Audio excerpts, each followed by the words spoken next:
Hi! Welcome back to the Miniature Mike Monologue. Wow, that was so loud. Sorry. Welcome back to the podcast, you guys. Why is my shirt doing this? Don't piss me off, dude. Hello, welcome back to today's pod. Matcha, please. Except today was a BBL day, and I'm very happy about it. It was so good. It was very good. I hope you guys are doing well. Give me 1 second. I am balanced. I think every word that is near intermediate, like low to mid-level intermediate, like balance, like adversity, like grace, like also included in those kinds of words is phrases. So like self-development, detachment, all those kinds of phrases that are super pop psychology approved have become buzzwords. Integrity, which pisses me off that that's a buzzword.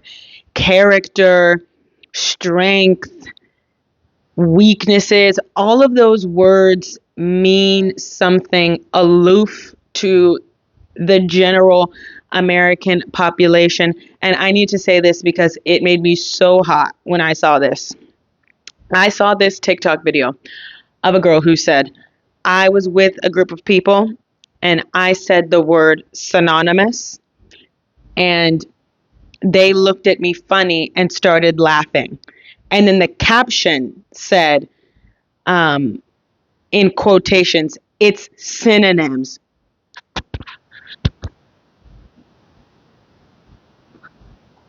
What? It's what? Oh, the audacity.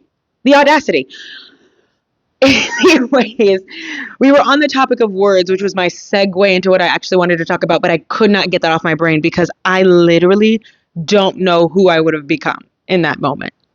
It's synonyms. Are you serious?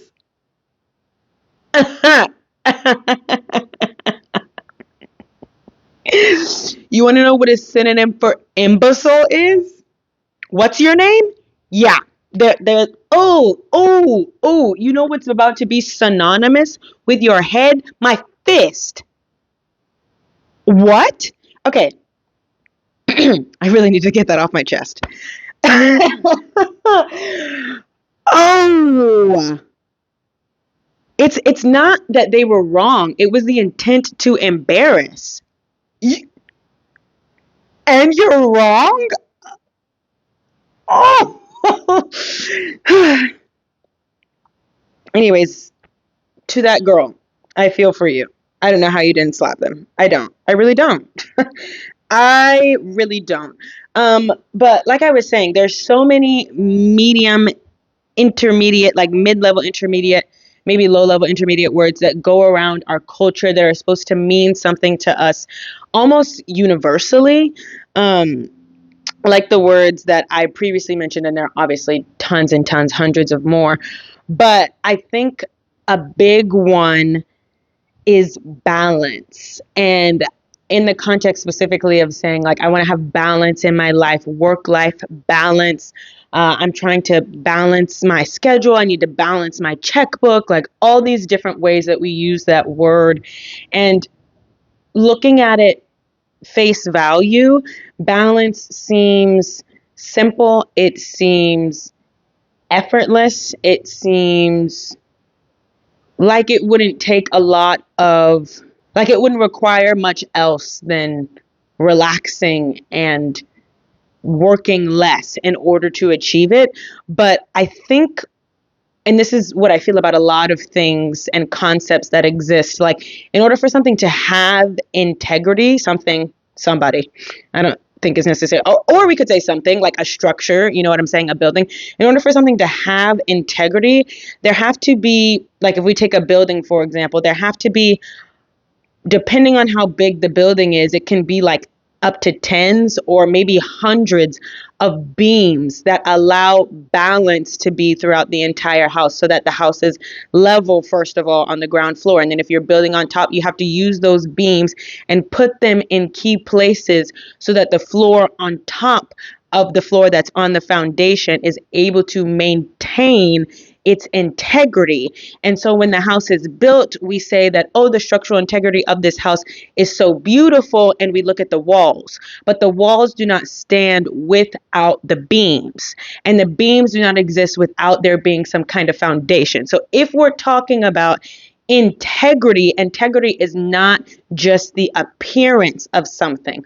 And I think that goes as far in as to say, like, if you think you know somebody that has integrity and you see the way that they act, you see the way that they behave, and you think that it's honorable because they're very altruistic, they are very generous, and they are very kind, that can look like integrity. But if that integrity is based on self-seeking praise, validation, and insecurity, that structure, that person actually lacks integrity. They have no foundational level of self-worth, no foundational level of self-love. They do not feel safe in who they are, so they attempt to pull and build structural integrity by giving things that they don't have to people who don't want them, need them, or really recognize where it's coming from. So integrity is not just the outside of the house or the actions that people might be doing towards or for others that seem honorable and honest and true. Integrity is built from within. Integrity can look like kindness. It can look like honor. It can look like respect, but it has to come from a place within that is not lack. And so integrity cannot be present where lack is. If you lack the beams in the house is going to fall. There is no true support. And if we're going to continue using the integrity example, which I'm going to stop in a minute because it's not really what I want to talk about, but the beams for integrity are not just altruistic presenting actions. They are pillars of heart posture. I give and I don't expect anything back. If you give and you expect to receive praise, that is not a beam that you can stand on. People aren't going to give it. Trust me. If you're doing it because you want somebody to recognize you, you're not doing it for them. You're doing it for you. Another beam that we could say integrity is built on is maybe a sense of moral obligation. And it's like you got to be somewhat careful with that, because moral obligation to the blind idea of what's right and wrong is on the same plane of like there's no integrity, there's no structural support. Moral obligation to someone like Jesus Christ is something that will be sound in the structure of your heart. It can be a pillar. So if you are trying to do the right thing to someone who has done you wrong, I think that is a key way to tell that integrity stems from a place where the foundation is rooted in something immovable. The ground has been leveled in their heart, and the pillar is able to stand steadfast because they're not looking for praise or recognition from the people that they're doing the thing to because they don't like them. They are looking to please their Father who loved them and died for them, who they know also loves and died for the person that they may not like at that moment in time. I digress. That was a really big, exuberant storytelling. But I think what that example demonstrates really well is tension. I don't want naturally to be kind to someone who is intentionally unkind to me. I don't want to do that. But I also don't want to be seen in the eyes of my Father as sinning against someone else that he created with the same amount of love that he created me. That's tension. I don't want to be kind to you. I don't want to disappoint my Father because I know that he doesn't have to give me this same amount of grace. So just because they didn't treat me how I liked doesn't mean that I'm going to do the same to them because I know better. And I think the tension in something like that, like for an example, in finding balance is understanding that balance is not both things are weighed out equally. There's no really strong pull from one side or really strong pull from the other side. It's no, both sides are pulling, and I find the truth that divides the middle, and I pick that every single time. And then the next time a situation comes up, both sides are going to pull again, and I'm going to pick the path that's upright. And so I think for me personally, I used to believe that balance, grace, mercy was something that meant that the opposite of those concepts. So, an imbalance, judgment, and I don't know, cruelty, I guess that's a good opposite for mercy, that those things would not be present. Their presence would be rendered obsolete. But I think it's actually the exact opposite, because there is no balance if there aren't two viable options that sit on opposing side of the weighing scale. Does that make sense? There's no balance if I can't use my free will as much to do what I believe is right to do, and also use my free will to do what I really feel like doing because I'm really angry, and it doesn't really matter how it looks because it's still an option. Like if those two things are not equally present in a situation, there is no balance. There has to be tension between the options. There has to be tension between the realities that are present or the realities that will become present in order for there to be some kind of balance. And I think that we are so passive, and we want to be like kind of pacifists in a way sometimes with the Lord, where it's like it needs to be all peace or nothing. And it's like you don't need peace when you're already at ease with whatever's going on in your life. Peace's presence is amplified. It is made abundantly clear in the midst of circumstantial chaos. If there is no chaos, the peace cannot abound. It cannot surpass understanding, because you don't have to understand that peace is present when you're calm, when nothing is happening. You know and come to understand that peace is real, and it surpasses understanding when your circumstances are out of control.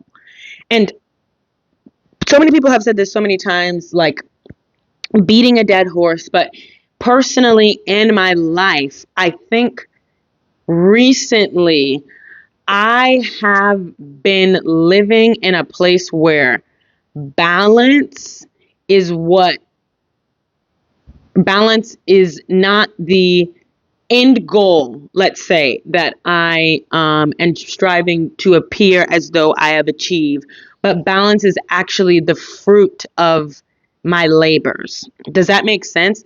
I might not feel even, smooth, undeterred at all, but there is balance in the things that I do because I sit with the tension of what I should be doing, how I should be acting, where I should be going. Am I really leaning into God enough? Am I not? What do I need to do to assess this? How do I continue to move forward? Am I doing the right thing? Am I not?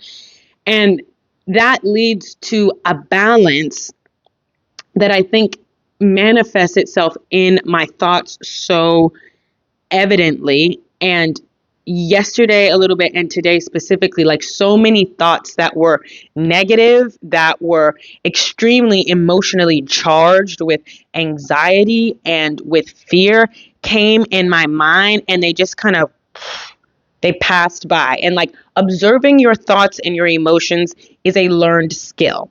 So I don't want anybody to feel like, oh, you can do that. Used to not be able to. Okay. And sometimes I still don't. Like sometimes I'm like, oh, let me engage with that thought or whatever. But I think that being able to do both, to understand both, to see the results of both, produces balance that can be sustained. Because balance without any structural integrity is really nothing. Because if there's nothing inside of what you're building, then what you're building has no purpose. But if there's something, whether it's like 80% pain and 20% joy, there's something in there, and there's tension between the two. Or whether it's 55-45 anger and satisfaction. Like, if there is something of substance inside of what you built, then the building has purpose, it has structure, it has integrity. But balance without a battle is not balance, it's a fallacy. It seems like everything is going in the right direction because nothing is happening. But why is nothing happening? Because I'm avoiding all of the things that I need to address in my life.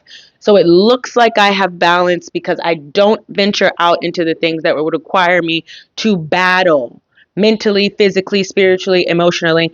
And I have felt this weight for the longest time. Like, I couldn't go to bat about some of the things that were happening in my life, that I shouldn't be on the offensive about what I want to see God do in my life, not because I'm in control and I want these things to happen, but because I've seen what He's shown me about what my life can look like. And I think I finally settled in my mind that there's always going to be tension, but tension in the pursuit of balance. And I know balance is not a fruit of the Spirit. I just use that word because, or that example, because it made the most sense to me. But in the pursuit of, no, that's not how I want to say that.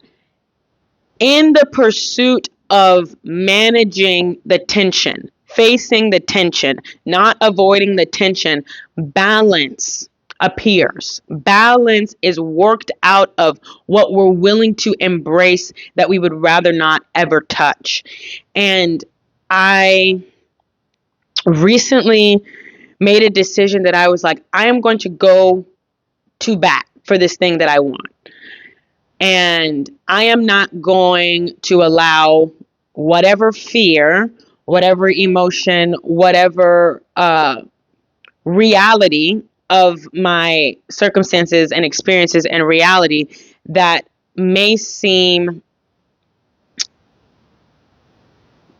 like it makes more sense because it doesn't require as much of a battle.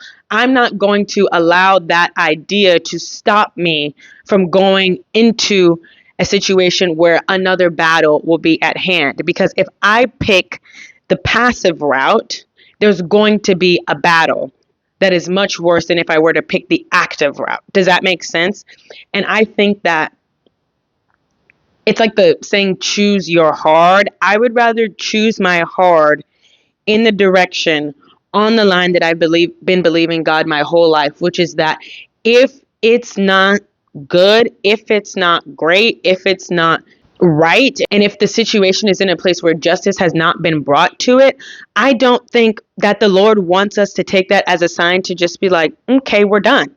No, what if you were willing to forsake the idea of balance and embrace the tension and see what God can bring out on the other side? And I think this season of my life has taught me how to embrace tension.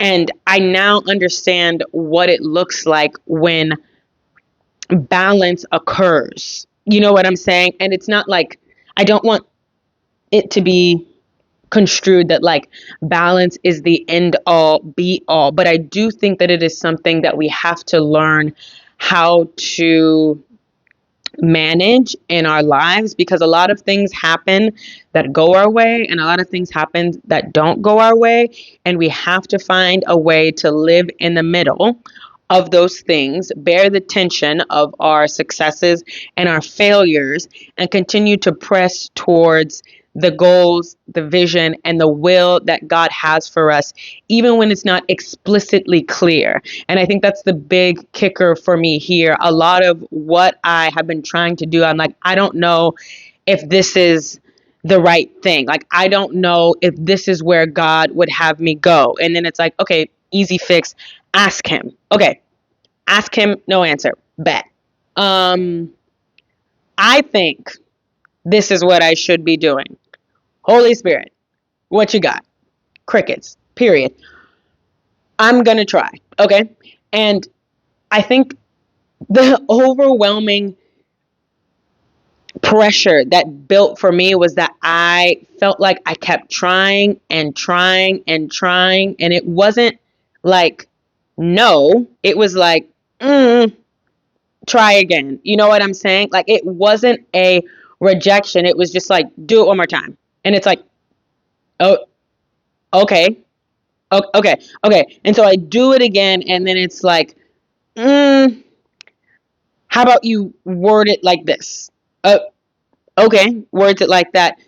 Now I need you to add a sentence. Well, I, I'll, okay, add a sentence.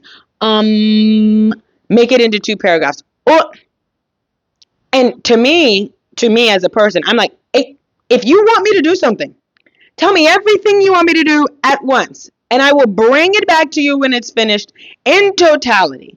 But that's not how God is guiding me right now. He's like, do this. Okay, did it. Okay, now do this. Oh, I could have done that while I was. Nope, I want you to do it right now. Okay. Did it. Got it this time. Feeling good about it. Here you go. Nope. I need you to add this. And I think for me, I'm like, you, you, I am thinking about my capability. I'm thinking about I can do all of these things that you're asking me to do. I can do them all at once. I can do them all in 30 minutes. I can do them all in a day. I could have figured that out if you told me all of the information that you wanted me to know. But then it's like, Gianna, don't you think he knows that? Do you think maybe that's the reason that he's only letting you have so much each time? Because he wants you to follow. He wants you to follow, not like pretend to be alongside him, but he wants you to follow. And I'm like, because I know in so many of the circumstances in my life that it's not that he's not going to do it or he's not going to let the situation turn and work out for my good. It's just that he wants to do it after he's shown me whatever he wants to show me. And I don't have a complete, obviously, read or understanding on that. But I think the tension of it all exposed something in me that I believed was there, which was that I really wasn't committed to God for what he could do for me. I was committed to him because that's what he asks of us. After sending his son, he asks us to commit our lives to him. And I think that in this year, have not shown up the way that I thought I would show up extracurricularly, if you will say, like how people are saying you should show up when you're going through something unprecedented or really tense or uncomfortable in your walk with the Lord. I didn't do that. And I thought that would signify to myself and to the Lord that I wasn't really serious about it. But it's like, when was that a requirement? You know what I'm saying? When was it required that you meet somebody else's standard of relationship with the Lord? Was it God who set that? No.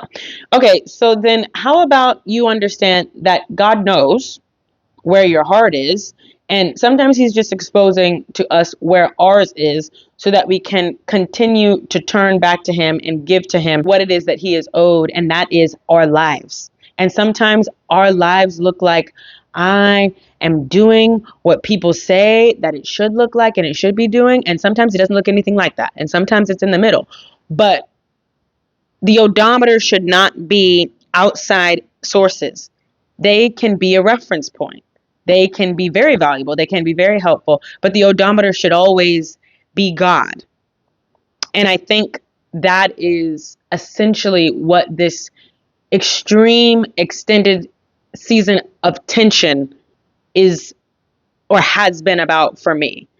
Keep going back to God in whatever capacity that you can, and know that he will balance everything out as long as you keep returning to Him.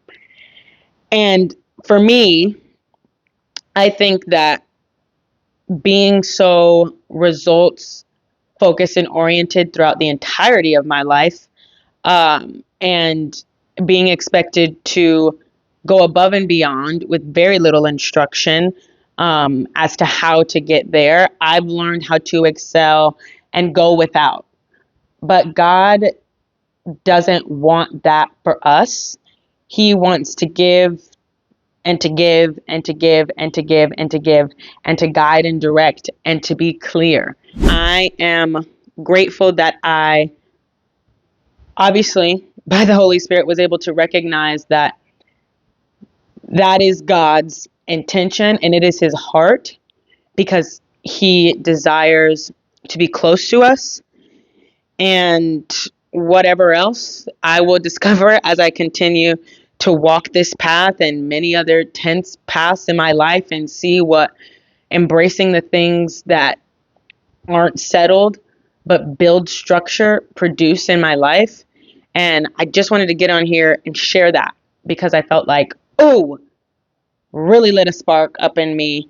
And I think it's important to embrace the things that God tells you to embrace, specifically when acting off of a word that He gave, whether it was yesterday or 5 years ago or 6 years ago, continuing to trust in that way and living in that tension.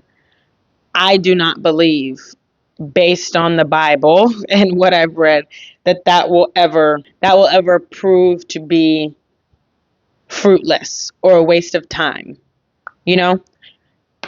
And I don't know what I was trying to catch it. I still didn't catch it. And I'm saying that, and I don't have any resolutions to the issues and things in my life that I have been at bad about for like many months, some years. You feel me? Won the entirety of this year, and it's just like, okay. So live in the tension and see what God can build in you and how you come built out of it. Period. That's it. Bye.